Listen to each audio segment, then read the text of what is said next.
The Archbishop of Canterbury announced his resignation today after a damning report revealed he failed to properly report physical and sexual abuse by a volunteer at Christian summer camps. Justin Welby said in a statement that he's stepping down in sorrow and that he was wrong not to report the abuse. The case involves a volunteer who abused as many as 130 boys and young men over a period of decades, beginning in the 1970s. BBC News political correspondent Harry Farley joins us now from London. Harry, why now? Why not until this independent review was released a week ago?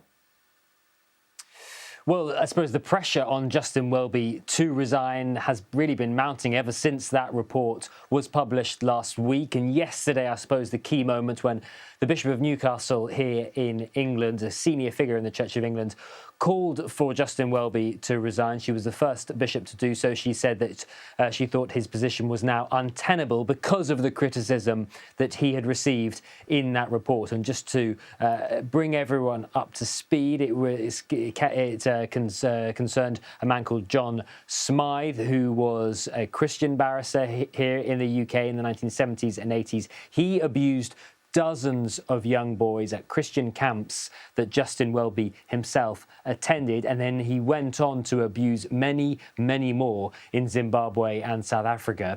Justin Welby himself, as Archbishop of Canterbury, was told of Smythe's abuse at the latest in 2013, and yet Smythe's abuse wasn't properly investigated. He continued to abuse young boys up until his death in 2018, and Smythe died without facing justice. So that is the nub of the criticism of Justin Welby, why he's felt he had to resign as Archbishop of Canterbury. He says that he is clear that he must take personal and institutional responsibility for the long and traumatizing period between 2013, when he was told, and today.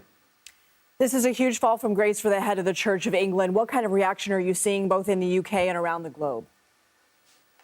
Well, I suppose there's been reaction from victims of Smythe, victims of that abuser, welcoming the resignation, welcoming the decision of Justin Welby to resign. Others saying that he is not the only one who was criticised in this lengthy report. There were 4 serving Church of England bishops who also knew of Smythe's abuse and did not do enough to make sure that it was investigated. It's also worth saying there was criticism of the police here in England in particular, for also failing to make sure that Smythe was properly investigated when the allegations were raised. So there are many welcoming the resignation, many victims of Smythe welcoming that, but many others saying that just because Justin Welby has resigned does not mean that that is the end of the matter, that there are others who are facing significant questions.